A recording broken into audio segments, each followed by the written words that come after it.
नमस्कार विद्यार्थी मित्रांनो. आज आपण आपल्या 8व्या धड्याला सुरुवात करत आहोत. 8वा धडा आहे स्टॅटिक इलेक्ट्रिसिटी. इलेक्ट्रिक चार्ज काय असतो बघा. You must have seen such examples in your surroundings. If you rub a plastic comb or ruler on dry hair, it attracts pieces of papers. हे तुम्ही स्वतः पण करून बघितलं असेल आणि नसेल करून बघितलं तर करून बघा की जर कंगव्याने केस तुम्ही विंचरले, ड्राय हेअर्स असतील तुमचे आणि त्याला तुम्ही कोमिंग केलं, तर त्यानंतर तो कंगवा जर आपण सुक्या कागदाच्या तुकड्यांजवळ जर नेला तर ते कागदाचे तुकडे जे आहेत ते तुमच्या कंगव्याला चिकटलेले दिसून येतात. If you rub a balloon on your cloth and place it near your hairs, it will attract your hair.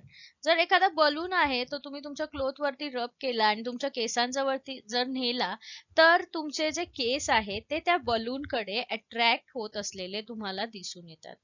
मग असं का घडून येत असतं? तर बघा, इलेक्ट्रिक चार्ज मुळे हे घडून येत असतं. All the above example shows electric charge. All objects in our surroundings holds an electric charge. म्हणजे आपल्या आजूबाजूला जे काही ऑब्जेक्ट्स आहेत या प्रत्येक ऑब्जेक्ट मध्ये इलेक्ट्रिक चार्ज आहे. Electric charge is stored in our own bodies also. आपल्या शरीरामध्ये सुद्धा हे इलेक्ट्रिक चार्ज स्टोर केलेले असतात. All substances are made up of very tiny particles. Electric charge is an intrinsic property of these particles. Though in this way electric charge is abundantly present, it is always in hidden state.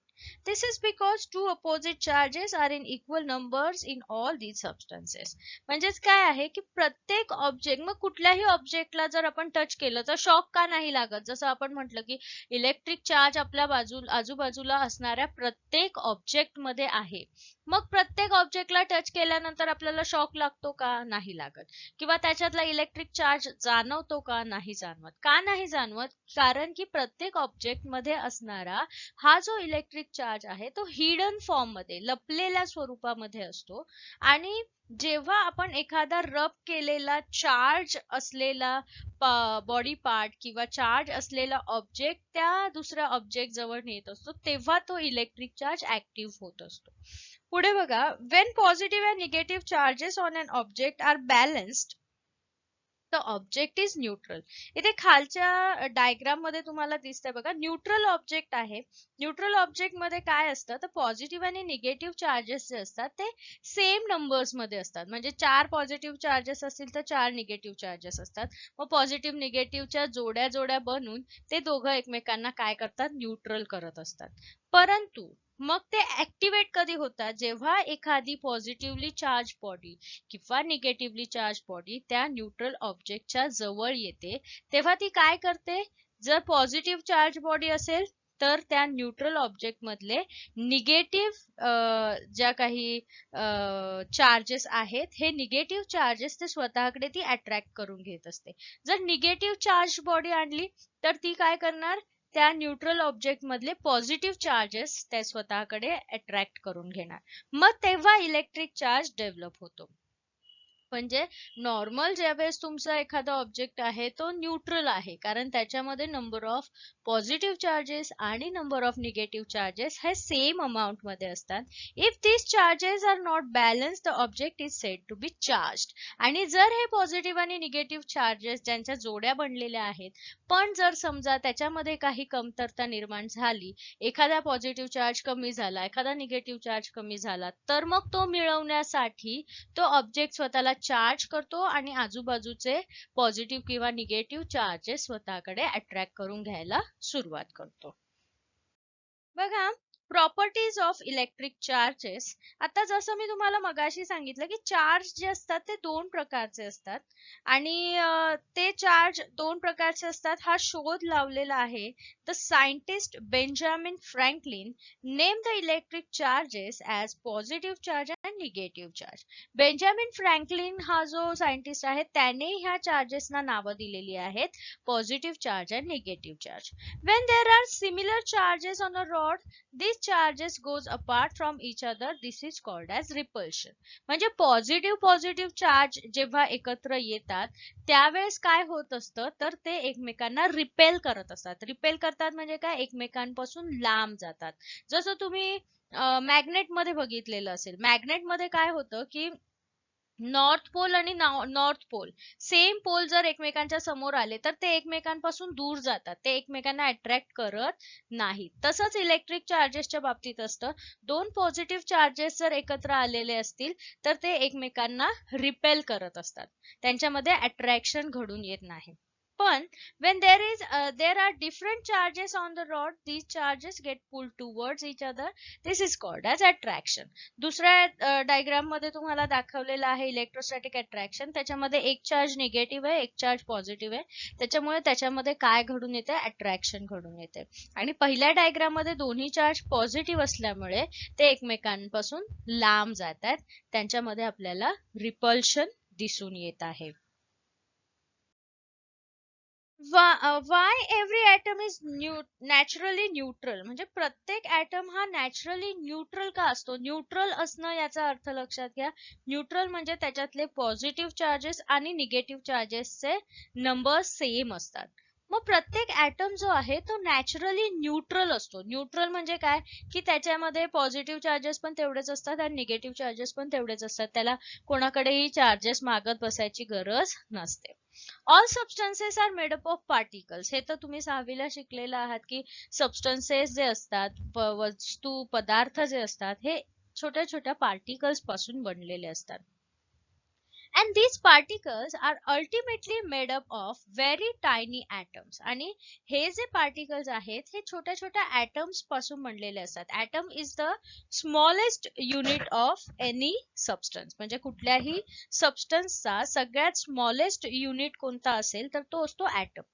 Each atom contains a stationary positive and moving negative charge. इथे बाजूला तुम्हाला diagram दिसते आहे, त्या diagram मध्ये तुम्ही पाहिलं तर सेंटरला पॉझिटिव्ह चार्जेस आहेत ज्यांना प्रोटॉन म्हटलं जातं.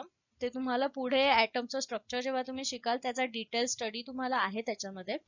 पॉझिटिव्ह चार्जेस जे असतात ऍटम मधले त्याला प्रोटॉन्स म्हटलं जातं आणि ऍटम मधल्या निगेटिव्ह चार्जेसना इलेक्ट्रॉन्स म्हटलं जातं.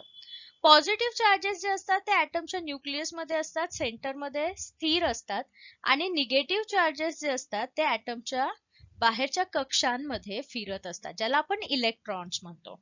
आणि हे जे इलेक्ट्रॉन्स आहेत ते निगेटिव्हली चार्ज्ड असतात. बघा, these two charges being perfectly balanced, atom is electrically neutral. आणि जर तुम्ही पाहिलं तर 3 निगेटिव्ह चार्जेस आहेत आणि 3 पॉझिटिव्ह चार्जेस आहेत, आणि त्यामुळे हे जे काही ऍटम आहे हा कसा आहे, न्यूट्रल आहे, कारण ह्याला बाहेरच्या कुठल्याही जोडीची आवश्यकता नाही. All objects are made up of atom, that means they are electrically neutral. आणि प्रत्येक ऑब्जेक्ट जो आहे तो ऍटम पासूनच बनलेला आहे, आणि प्रत्येक ऍटम जो आहे तो इलेक्ट्रिकली न्यूट्रल असतो, कारण त्याच्यामधले इलेक्ट्रॉन्सची संख्या आणि प्रोटॉन्सची संख्या समान असते, बॅलन्स्ड असते. आणि म्हणून नॅचरली कुठलाही ऍटम जो आहे, ऍटम म्हणजेच काय, पदार्थाचा सगळ्यात छोटा कण, नॅचरली हा जो छोटा कण आहे तो कसा असतो, न्यूट्रल स्वरूपाचा असतो, त्याच्यामध्ये कोणताही इलेक्ट्रिकल चार्ज नसतो. बघा, आपण बघूया आता की ओरिजिन ऑफ इलेक्ट्रिक चार्ज काय आहे. What is the origin of electric charge? For some reason, the balance of electrically neutral atoms get disturbed. बघा, न्यूट्रल पहिल्या डायग्राम मध्ये तुम्हाला दिसतंय की हे दोन्ही ऍटम्स जे आहेत ते कसे आहेत, इलेक्ट्रिकली न्यूट्रल आहेत. न्यूट्रल आपण का म्हणतोय त्यांना, कारण की प्रत्येकाकडे त्यांच्याकडे पॉझिटिव्ह आणि निगेटिव्ह चार्जेस जे आहेत ते इक्वल अमाउंट मध्ये आहेत. आता for example, when certain objects are rubbed against each other, the negatively charged particles on the object go to the other object. बघा, ज्या वेळेस काय होतं, जेव्हा दोन पार्टिकल्स, दोन ऑब्जेक्ट्स एकमेकांवरती रब केले जातात तेव्हा एका ऑब्जेक्ट मधले निगेटिव्ह चार्जेस जे आहेत ते दुसऱ्या ऑब्जेक्ट कडे काय होत असतात, ट्रान्सफर होत असतात. जसं दुसरी फिगर तुम्ही बघितली तर त्याच्यामध्ये फ्रिक्शन होतं, आणि फ्रिक्शन झाल्यामुळे 2 नंबरचा जो ग्रे कलरचा ऑब्जेक्ट आहे त्याच्यातले निगेटिव्ह चार्जेस ऑरेंज कलरच्या ऑब्जेक्ट मध्ये ट्रान्सफर झालेले आपल्याला दिसून येतात. the object to which they go becomes negatively charged due to an excess of negatively charged particles. आणि ज्या ऑब्जेक्ट मध्ये हे निगेटिव्हली चार्ज गेलेत, आता त्या ऑब्जेक्ट कडे काय झालं, ऑरेंज कलरचा जो ऑब्जेक्ट आहे, ज्या ऑब्जेक्ट मध्ये आता निगेटिव्ह चार्जेसचं प्रमाण जास्त झालेलं आहे, त्यामुळे त्या ऑब्जेक्टला आता मी काय म्हणणार, negative object, negatively charged object, कारण की त्यांच्याकडे निगेटिव्ह चार्जेसचं प्रमाण वाढलेलं आहे.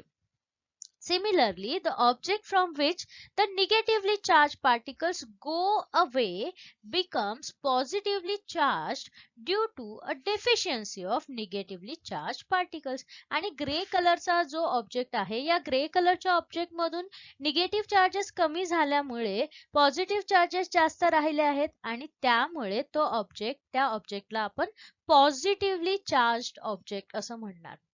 It means that of the two objects being rubbed, one becomes positively charged and the other becomes negatively charged. म्हणजे ज्या वेळेस तुमचे दोन ऑब्जेक्ट्स एकमेकांवरती रब केले जातात, त्यावेळेस काय होतंय, एक ऑब्जेक्ट तुमचा पॉझिटिव्हली चार्ज होतो, ज्याच्यामध्ये पॉझिटिव्ह चार्जेसचं प्रमाण जास्त असतं, आणि एक ऑब्जेक्ट जो आहे तो निगेटिव्हली चार्ज बनतो.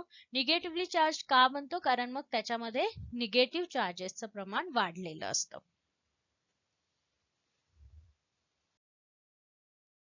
Always remember, each atom is electrically neutral. प्रत्येक atom हा electrically neutral असतो. It has equal amounts of positive and negative charge. If for some reason the negative charge decreases, the atom becomes positively charged.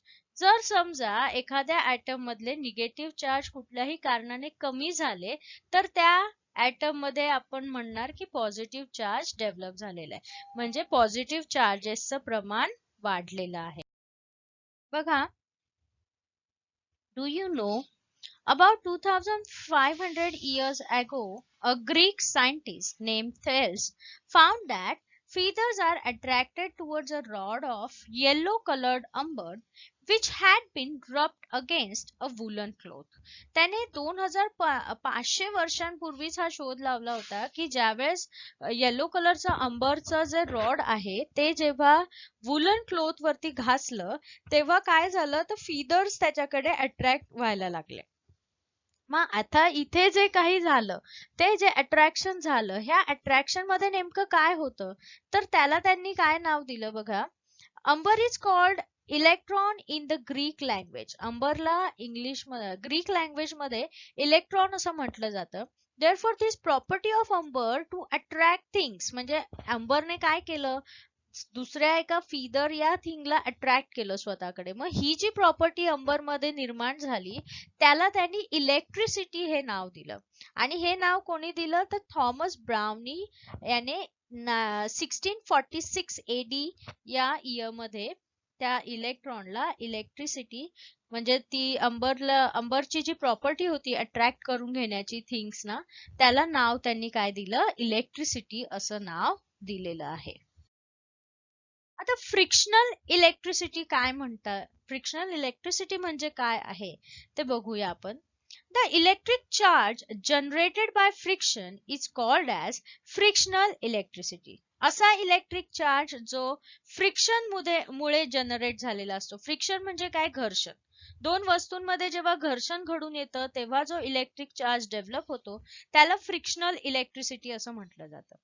This charge is produced only at the place of friction, hence it is called static electricity. आणि ज्या ठिकाणी हे friction घडलेलं आहे त्याच ठिकाणी फक्त हा चार्ज डेव्हलप होत असतो, आणि म्हणून याला स्टॅटिक इलेक्ट्रिसिटी असं म्हटलं जातं. स्थितीज विद्युत, ज्याला मराठीत म्हटलं जातं स्थितीज विद्युत. ज्या स्थितीमध्ये घर्षण झालेले आहे त्याच स्थितीमध्ये, त्याच पोर्शन मध्ये इलेक्ट्रिसिटी निर्माण होत असते. Hence it is called as static electricity. It remains on the object for a short duration. हे जे काही फ्रिक्शनल इलेक्ट्रिसिटी असते ही एखाद्या ऑब्जेक्ट वरती खूप कमी वेळासाठी राहत असते. The charges of static electricity are absorbed in moist air. That is why these experiments should be performed in dry weather, particularly in winter. म्हणजे मॉइस्ट वेदर जर असेल तर ही स्टॅटिक इलेक्ट्रिकल पॉवर कमी पडते किंवा शोषून घेतली जाते इलेक्ट्रिसिटी मॉइस्ट एअरमुळे, दमट हवेमुळे. आणि त्यामुळे हे जर एक्सपेरिमेंट्स तुम्हाला करून बघायचे असतील तर ड्राय वेदर मध्ये किंवा हिवाळ्याच्या दिवसांमध्ये तुम्ही हे एक्सपेरिमेंट्स करून बघणं गरजेचं आहे. Electrically charge object attract अनचार्ज object. जे इलेक्ट्रिकली चार्ज ऑब्जेक्ट असतात, आता इलेक्ट्रिकली चार्ज ऑब्जेक्ट कोणते असणार आहेत?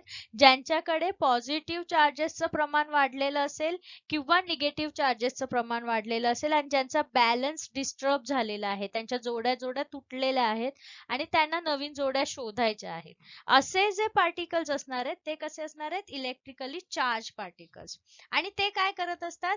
अनचार्ज पार्टिकल्सना, म्हणजे जे न्यूट्रल पार्टिकल्स असतात त्यांना स्वतःकडे अट्रॅक्ट करून घेत असतात. There is repulsion between like charges and there is attraction between unlike charges. म्हणजे लाईक चार्जेस मध्ये सेम चार्जेस जर असतील, पॉझिटिव्ह पॉझिटिव्ह असेल, निगेटिव्ह निगेटिव्ह असेल, तर त्यांच्यामध्ये रिपल्शन होणार, ते एकमेकांना लांब पाठवणार. आणि जर त्यांच्यामध्ये अनलाईक चार्जेस असतील, म्हणजे एक पॉझिटिव्ह आहे एक निगेटिव्ह आहे, तर त्यांच्यामध्ये अट्रॅक्शन होईल. Hence repulsion is used as a test of identifying an electrically charge object. म्हणजे रिपल्शन झालं दोन गोष्टींमध्ये तर त्याला आपण त्या ऑब्जेक्टला इलेक्ट्रिकली चार्ज ऑब्जेक्ट असं म्हणतो. हे कसं शोधलं जातं? तर कारण की रिपल्शन झालं याचा अर्थ त्याच्यामध्ये चार्ज डेव्हलप झालेला आहे. आता gold leaf electroscope.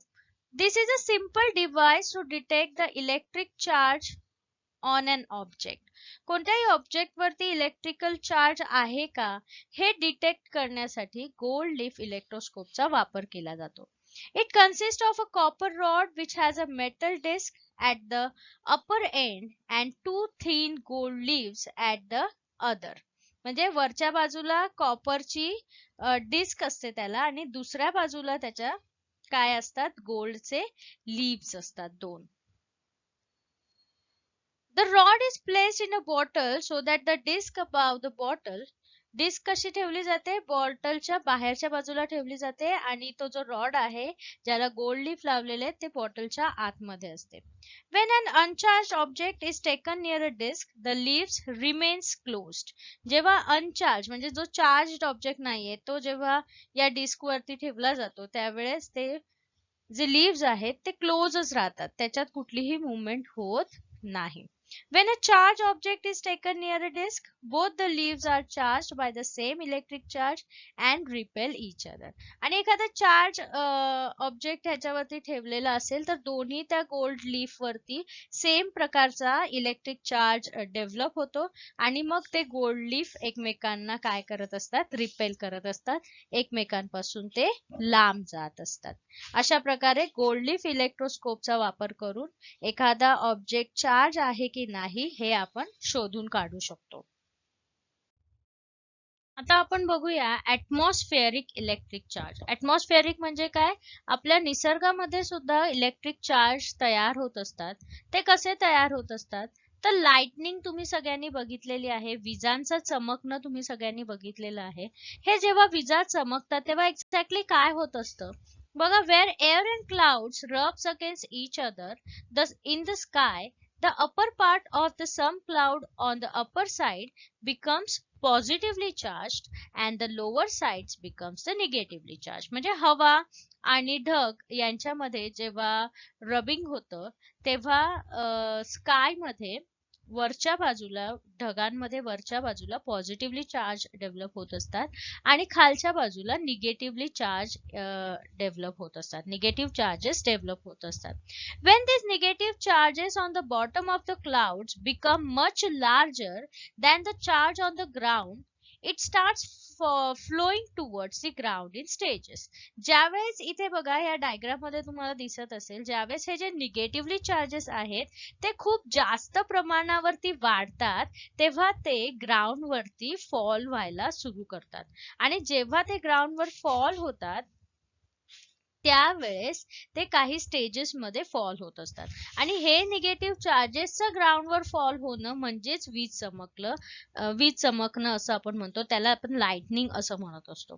This happens very fast in much less than a second. आणि हे इतकं फास्ट घडून येतं की एका सेकंड पेक्षा पण कमी वेळात ही घटना घडते. And heat, light and sound energy are produced along with the electric current. आणि याच्यामुळे हीट एनर्जी, साऊंड एनर्जी आणि लाईट एनर्जी प्रोड्यूस होत असते, तयार होत असते विथ द इलेक्ट्रिक करंट, आणि इलेक्ट्रिक करंट सुद्धा तयार होत असतो. अशा पद्धतीने ऍटमॉस्फिअर मध्ये इलेक्ट्रिक चार्ज डेव्हलप होत असतो.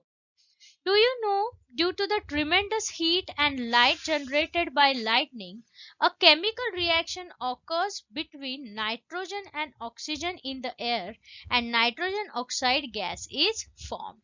बघा, जेव्हा लाइटनिंग होत असतं तेव्हा ट्रिमेंडस हीट आणि लाईट एनर्जी जनरेट होत असते, तयार होत असते, आणि त्याच्यामुळे वातावरणामध्ये असणारा नायट्रोजन आणि ऑक्सिजन यांच्यामध्ये रिॲक्शन घडून येते आणि नायट्रोजन ऑक्साइड हा गॅस तयार होतो. It mixes with the rainwater, comes down on the earth and supplies nitrogen to the soil. आपण या आधीच्याच धड्यामध्ये आपण शिकलेलो आहोत की झाडांना त्यांची वाढ करून घेण्यासाठी नायट्रोजनची आवश्यकता असते. मग ही नायट्रोजनची गरज त्यांची फोटोसिंथेसिसच्या प्रोसेसमध्ये कंप्लीट होत नाही. मग झाडं काय करत असतात, ऍटमॉस्फिअरिक फिक्सेशन ऑफ नायट्रोजन घडून येत असतं त्यांच्यासाठी. मग हे ऍटमॉस्फिअरिक फिक्सेशन ऑफ नायट्रोजनचंच एक्झाम्पल आहे, ज्याच्यामध्ये लाइटनिंग मुळे जी काही ट्रिमेंडस एनर्जी जनरेट होते, त्या एनर्जीमुळे नायट्रोजन आणि ऑक्सिजनची रिॲक्शन होऊन नायट्रोजन ऑक्साइड हा गॅस तयार होतो. आणि हा वातावरणात तयार झालेला जो गॅस आहे तो पावसाच्या पाण्यासोबत जमिनीवर येतो आणि that increase the fertility of soil. आणि हे जे पावसाचं पाणी आहे नायट्रोजन ऑक्साइड युक्त, ज्याच्यामध्ये नायट्रोजन ऑक्साइडचा गॅस मिक्स झालेला असतो, ते पाणी शेतीसाठी अतिशय उपयुक्त ठरतं आणि शेतीची फर्टिलिटी म्हणजे त्याची पोषकता वाढवत असतं. Due to the energy of the lightning, the oxygen in the air is converted into ozone. बघा, याच्या लाइटनिंग मुळे आणखीन काय होतंय तर वातावरणातला जो ऑक्सिजन आहे तो ओझोन गॅस मध्ये कन्वर्ट होतोय. And this ozone gas protects us from harmful ultraviolet rays coming from the sun.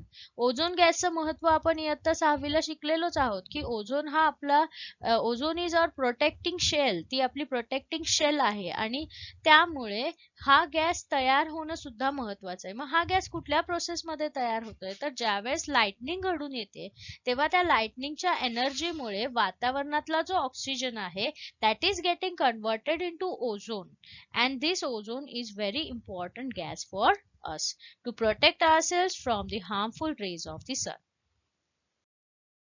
आता लाइटनिंग कंडक्टर हे एक इम्पॉर्टंट डिव्हाइस आहे जे प्रत्येक उंच टॉवर वरती लावणं कंपल्सरी असतं. हे लाइटनिंग कंडक्टर काय करत असतं, the lightning conductor is a device use to protection from the lightning strike. म्हणजे वीज पडू नये यासाठी प्रोटेक्शन म्हणून हे लाइटनिंग डिव्हाइस लावलेलं असतं. तुम्ही बघितलं असेल उंच उंच टॉवर्स वरती हे डिव्हाइस आपल्याला दिसतं. एक असा रॉड असतो ज्याला पूर्ण खाली ग्राउंड पर्यंत त्याला लावलेलं असतं. म्हणजे वरती जरी त्या पॉइंटवर लाइटनिंग स्ट्राइक झालं तरी त्या रॉडच्या वायर मधून ती लाइटनिंग डायरेक्टली ग्राउंड मध्ये पोहोचत असते. आणि लाइटनिंग कंडक्टर हा असा डिव्हाइस आहे जो आपल्याला विजेपासून वाचवतो. त्यामुळे प्रत्येक उंच इमारतींवरती तर तो असणं खूपच बंधनकारक स्वरूपाचं आहे. इथे आपला हा धडा संपतोय. या धड्याबद्दल आणखीन माहिती डिटेल मध्ये तुम्ही हा धडा वाचा. बरीचशी माहिती तुम्हाला त्या धड्यामधून मिळेल आणि काही डाउट्स असतील तर मला नक्की विचारा.